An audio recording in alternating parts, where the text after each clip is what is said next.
তো আজকে ব্লগে দেখাবো হঠাৎ মুরগিটার কি হলো, এরকম কেন করছে। তার আগে ইন্ট্রোটা দিয়ে নিয়ে দেখতে থাকো তোমরা। Bye. Hello everyone, good morning. কেমন আছো সবাই? আশা করি সবাই ভালো আছো। রাধে রাধে। আমি ভালো নেই, ওর শরীরটা খুবই খারাপ একদম। দেখো কীরকম হয়ে আছে এখন, তার জন্য আমার কোলে নিয়ে শুয়ে রেখেছি যাতে ওর একটু ভালো লাগে। তো খুব কষ্ট। কালকে ওষুধ এনেছি, ওষুধটা কিছু কাজ করেনি জানো। একটা খাওয়ালাম তো, তারপরে দেখি পরেগুলো খাওয়ালে কিছু কাজ করে নাকি। তখন আমার কোলে অনেকক্ষণ থেকেই শুয়ে আছে।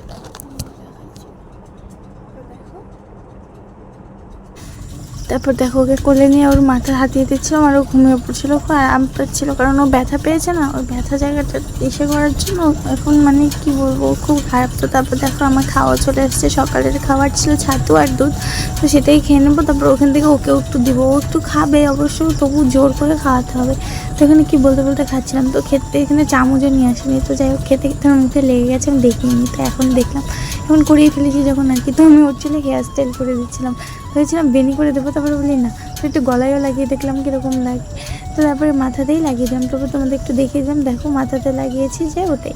দেখো ওকে কত সুন্দর লাগছে না, ও কিন্তু মোরগ, তো ওকে সাজিয়ে দিয়েছি। একদিন ঝুটি করবো ভাবছি, ওইখানে চুলগুলো অনেক বড় বড়, তো তার জন্য। তারপর দেখো অসুস্থ বেচারা, খেতে পারছে না। তারপর বুনু একটু কোলে নিয়ে ওকে খাইয়ে দিচ্ছে, মাথাটা ধরে ধরে দিচ্ছে, তারপরে খাচ্ছে। তারপর একদম দেখো চান করে যায়নি আজকে, না চান করে গিয়েছি। প্রতিদিন বলতে বলতে অভ্যাস হয়ে গেছে, তাই তো ভাত খেয়ে নিয়েছি। ডাল ছিল, লতা ভাজা ছিল, আর ছিল পাঁপড়। তারপর দেখো বাড়ি চলে এসেছি, এত গরম, তার জন্য এই গ্লুকন ডিটা নিয়ে এসেছি আর একটা নেল পালিশ নিয়ে এসেছি। এই নেল পালিশটা অনেকদিন থেকে খুঁজছিলাম, তো আজকে নিয়ে এসেছি। তারপর দেখো খুলতে গিয়ে কতটা পড়ে গেল, তো এইভাবে খুলে একটু খেয়ে রিফ্রেশ হয়ে নিলাম, কারণ এত সে কী বলবো। তো চিজ করতে গিয়ে বুনুর কাছ থেকে খেলাম, বললামই না আগের দিন যে আমার বুনুদের কাছ থেকে না খেলে হয় না, দুজনের কাছ থেকে একটু খেয়ে নিয়েছি। তো দেখো ছোটো বোনও যে আছে, ও কিন্তু কারো কাছ থেকে নেয়নি, ও সবাইকে 2বার করে দিয়েছে, আর আমি ওদের কাছ থেকেই নিয়েছি। তো দেখো আবার শেষ হয়ে গেছে, আবার চাচ্ছি। তো ওর খাওয়া শেষ, ওকে একটু দিয়ে দিলাম, খেয়ে নিলাম। তারপর দেখে দিলাম সব শেষ, ওকেই আবার ওর মাথাতে দিলাম। তো বললাম, তারপর দেখো তেল দিয়ে চান করতে চলে গিয়েছিলাম। তো চান করে চলে এসেছি, পুজো দিব। তো আজকে তো ভাবছি তোমাদের সাথে একটু শেয়ার করবো পুজো কীভাবে দিই না দিই, যেহেতু ভয়েসটা দিতে পারিনি, কারণ ওখানে কিছু বলে তো পুজো দিচ্ছিলাম না, কি দেখতে, তার জন্য। তো দেখো এখানে সব বাসন বের করে নিচ্ছি পুজো দেওয়ার জন্য, তারপর পুজোটা দিয়ে নেব। তো আমি না ওইটা খুঁটির পাশে রেখেছিলাম। তো যাই হোক, ওখান থেকে দেখতে পাচ্ছ কি না জানি না। তো তেল দিয়েছি, চুলটা এরকম আরও ভিজেছিল, তাই আমি এরকম করে ছেড়ে দিচ্ছিলাম, আর কি অসুবিধা লাগছিলো। তো ওখান থেকে সলতা নিয়ে এসেছি। সলতাটা মানে ফার্স্টে প্রদীপটা আমি জ্বলিয়ে নিই, তারপর আমি পুজো দেওয়া শুরু করি। তো প্রদীপ জ্বলিয়ে তারপরে না কী হয়েছে, আজকে প্রতিদিন তো সকালবেলা ফুল তোলা থাকে, আজকে বুনু ফুল তোলেনি, তো তোলা হয়নি। তো এখন গিয়েছে ফুল তুলতে। তো আমি ওর আশায় বসে থাকতে থাকতে আমার সব কাজ হয়ে যাচ্ছে। এদিকে প্রদীপ জ্বালানো, ঠাকুরকে সে পুজো দেওয়া, মানে চন্দন পরানো, স্নান করানো, তারপর তুলসী পাতা দেওয়া, সব হয়ে গেছে। তারপর ভাবলাম থালাগুলো দিয়ে দিই, তারপরেও আসছে না। তারপরে আমি তাড়াতাড়ি করে বাড়ির গাছ থেকে কটা ফুল পেড়ে দিয়েছি, কী করবো বলো। তারপর দেখতে থাকো একটু আমির সাথে। তো ফার্স্টে তার আগে বলে দিই, এখানে আমি সবাইকে স্নান করে নিচ্ছিলাম। ফার্স্টে শিব ঠাকুরে গিয়ে তারপরে ওদেরকে স্নান করিয়ে গা মুছিয়ে দিচ্ছিলাম। তো দেখতে থাকো। তো আগে বলে দিই, আজকে কিন্তু একটু সাউন্ডের প্রবলেম হবে, কারণ আমাদের দিকে খুব গরম, প্রচণ্ড গরম, বিশ্বাস করবে না। তো ফ্যানটা বন্ধ করলেই একদম ঘেমে অস্থির হয়ে যাবো, তার জন্য আজকে ফ্যানটা দেওয়াই রইলো। আর তোমরা একটু অ্যাডজাস্ট করে নিও। তারপর সব ঠাকুরকে দেখো সুন্দর করে গা মুছিয়ে দিচ্ছি, কারণ চান করিয়েছি, গা তো মুছাতে হবেই। তো সব ঠাকুরকে সুন্দর করে গা মুছিয়ে এখন আমি পুজো করব। তো পুজো করার আগে কি বলবো, মানে আমাদের ভিতরে রোজই সকালবেলা ফুল তোলা হয়। তো আজকে আমি যেহেতু সকালে পুজো দিইনি, তার জন্য না সকালে ফুলও তোলেনি। তো এখন তুলতে গেছে, কখন সে গেছে, তো গেছে, এখন আসছে না। তার জন্য আমি কি করলাম, বাকি কাজগুলো সেরে রাখলাম, যেরকম ঠাকুরকে তার গিয়ে খাবার দেওয়া, যেটাকে প্রসাদ বলি, প্রসাদ দেওয়া, এসব করে রাখলাম। তো করেও তাও আসছিল না। সব ঠাকুরকে তুলসী পাতা দিয়ে, সব ঠাকুরকে না, মানে যেগুলো ঠাকুরকে দিতে হয় সেগুলোকে দিয়ে দেখি আসছে না। তারপর আমি বললাম বাইরে থেকে কয়েকটা ফুল নিয়ে আসলাম, কারণ আমাদের উঠোনেই এত ফুল নেই, কয়েকটা ফুল আছে, ওই পাশেও আছে, তো একদিন দেখাবো।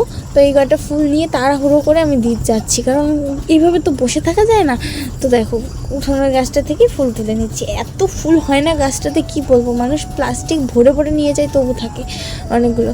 তো দেখো এখন নিয়ে আসছে বুনু ফুল, তো বুনুও নিয়ে আসছে হলুদ ফুল। আজকে পুরো ঠাকুর ঘরটা হলুদ হলুদ হয়ে যাচ্ছে, বলো কত সুন্দর লাগছে না? তো সব ঠাকুরকে সুন্দর করে নামা করে ফুল দিয়ে দিচ্ছিলাম। তো দেখো তুলসী পাতা দিয়েছি, ওটাও দেখা যাচ্ছে। যাই হোক, তারপরে কালিমাকে দিয়ে দিলাম লাল ফুল, আর সাদা ফুল তুলতেই ভুলে গেছিলো, আবার দৌড় মারে চলে গেলাম সাদা ফুল আনতে। তো সাদা ফুল এনে যেখানে যেখানে দেওয়ার দিয়ে দিচ্ছি। তারপর এখানে আমি আরতি করে নিচ্ছি, আরতি করে সুন্দর করে ঘন্টা বাজিয়ে আরতি করে নিচ্ছি। তারপর একটু শঙ্খ ফু দিয়ে দিলাম, তারপরে সাথে ঝোঁকারও দিয়েছিলাম। তো তারপর একটু কাসর ঝাঁঝ বাজিয়ে নিলাম, যেটাই বলো তোমরা, আমরা তো কাসরই বলে। তো সেটা বাজিয়ে তারপরে আমার পুজো কমপ্লিট। তারপরে আমি একটু প্রণাম করব, প্রণাম করে সুন্দর করে সব ঠাকুরের চরণ ধরে সুন্দর করে প্রণাম করব। যেহেতু আমি এটা খুব স্পিডে দিয়েছি তাই এরকম মনে হচ্ছে, কিন্তু আমি খুব আস্তে আস্তে প্রণাম করেছিলাম। তো প্রণাম টনাম করে তোমাদেরকেও দেখিয়ে দিচ্ছি ঠাকুরকে। তো সবাই রাধে রাধে বলে দিও। তো দেখো কত সুন্দর লাগছে না ঠাকুরগুলোকে। তারপর দেখো আমি যখনই পুজো দিই ও কীরকম করে বুঝে চলে আসে রকমদানা খেতে, তো খেয়ে নিল। তারপর দেখো আমি সুন্দর করে চুলটা আঁচড়াচ্ছিলাম, ভিজে চুল ছিল তো তার জন্য একটু কষ্ট হচ্ছিলো আঁচড়াতে। তবুও আঁচড়ে নিলাম, কী করবো। তো পাশে একটা ভাইকে দেখছো, আমার কাছ থেকে আমার গেমের আইডি নিতে এসেছিলো। যাই হোক, ওটা সাইডে রাখো। তো আমি সুন্দর করে চুল টুল আঁচড়ে চিরুনিটা পরিষ্কার করে রেখে খেতে চলে যাব। খুব খিদে পেয়েছিলো প্রচণ্ড, খেতে চলে যাব। তার আগে একটু ঘরটা ঠিক করে নিলাম, জামা কাপড় এদিক ওদিক হয়েছিল তাই। তারপরে একটু সাজুগুজুও করে নিলাম, সাজুগুজু বলতে কি ওই একটু টিপ পরে নিলাম তোমাদের সামনে আসবো তাই। তো দেখো খেতে চলে গেলাম, সেম আগেরই ছিল যা তাই। তারপর রাত্রেবেলা ভাবছিলাম একটু ভালো জিনিস রান্না করবো, তোমাদের শেয়ার করবো। দাঁড়াও তার আগে দেখো আমি নেল পালিশ পরে নিলাম। তো দেখো গরমে ফ্যান বন্ধ মানে ফ্যান বন্ধ করে করছি, তো তার জন্য এত ঘেমে গেছি। তারপর দেখো এত গরমের মধ্যে হঠাৎ করে কোথা থেকে ঝড় চলে আসলো। তো বুনু এখানে জানলার উপর দাঁড়িয়ে বসে একদম ঝড়ের পুরো ফিল নিচ্ছে। তো দেখো তোমাদের দিকে কি ঝড় হয়েছিল তোমরা একটু জানিও তো। আর দেখো আমি বলছিলাম যে বিরিয়ানি বানাবো আমাদের মুরগির ডিম দিয়ে, তো সেটা একটু ডিমগুলোও দেখিয়ে দিলাম। তো একটা মুরগির ডিম পারে তো অনেক কষ্ট করে জমিয়ে এতটুকু হয়েছে। তো দেখো সব কিছু রেডি করার পর বুনু ভিডিও অন করেছে। তো দেখো লঙ্কা রসুন পেঁয়াজ আদা এগুলো সব দেখিয়ে দিলাম। বেরেস্তা করবো তো একটু বেশি করে পেঁয়াজ নিলাম। তারপর আলু ডিমটাকেও দেখিয়ে দিলাম, সেটা সিদ্ধ করতে বসিয়ে দেবো। তো সিদ্ধ করার পর আরেকটু পেঁয়াজ কেটে নিচ্ছিলাম, যেহেতু বেশি লাগবে। তো আমি করিনি, মাই করেছে, আমি শুধু দমে বসিয়েছি। তো দেখতেই পারবে। তো কী করবো বলি, একে বিরিয়ানি, তো ঘরোয়া পদ্ধতিতে বিরিয়ানি করবো। তার আগে দেখো এই মশলাগুলো বেটে নিচ্ছি কাঠের উনুনে, আর তার সাথে বাটা মশলা জাস্ট জমে যাবে। সত্যি বিরিয়ানিটা খেতে অসাধারণ হয়েছিল, যেহেতু ঘরের চাল দিয়ে করেছিল। তারপর দেখো ডিমটা আর হচ্ছে মানে ওই যে গ্রেভিটা বানিয়ে নিল।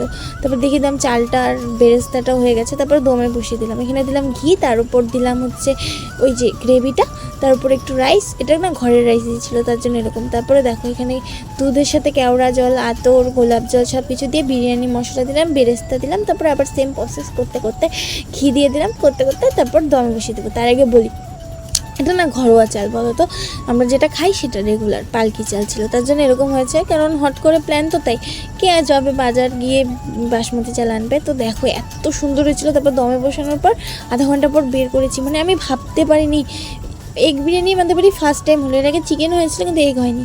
তো দেখো এত সুন্দর হয়েছে, আমরা একটু টেস্ট করতে বসে গেলাম। রিয়াকশান দেখে বুঝতে পারছো কতটা ইয়াম্মি হয়েছে, সত্যি খুব ইয়াম্মি হয়েছিল।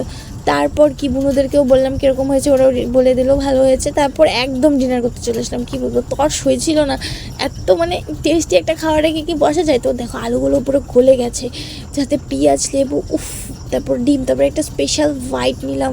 গাইস দেখো লেবু আলু ডিম পেঁয়াজ যা যা ছিল সব কিছু নিয়ে একটা মানে কী বলবো স্পেশাল হোয়াইট নিলাম। তো তোমাদের ভিডিওগুলো কীরকম লাগে জানিও তো, একটু গ্রেভি দিয়ে দিলে সেটাও। তো আজকের ভিডিওটা এতটুকু। ওভারঅল ভিডিওটা কীরকম লাগলো জানিও, ভালো লাগে লাইক কমেন্ট শেয়ার সাবস্ক্রাইব করে দিও, পাশে দেখো। সবাইকে bye bye, good night, Radhe Radhe.